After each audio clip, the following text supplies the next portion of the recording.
po papalitan kung ano yung totals. We would like to be very clear about that. Kung halimbawa po, pinalitan namin yung mga totals, problema na po yun. Oh, ba't kayo nagdagdag dyan, ganito? Hindi po. Yun po yung aming pinipilit na ipaliwanag sa taong bayan.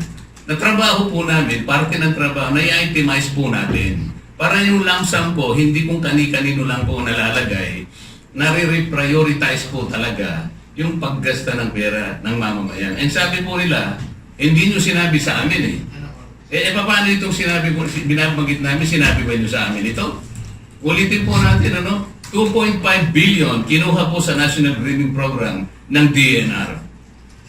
3 billion sa Test Day Scholarship. Wala na po ito, kinuha nila ito eh. 11 billion right of way.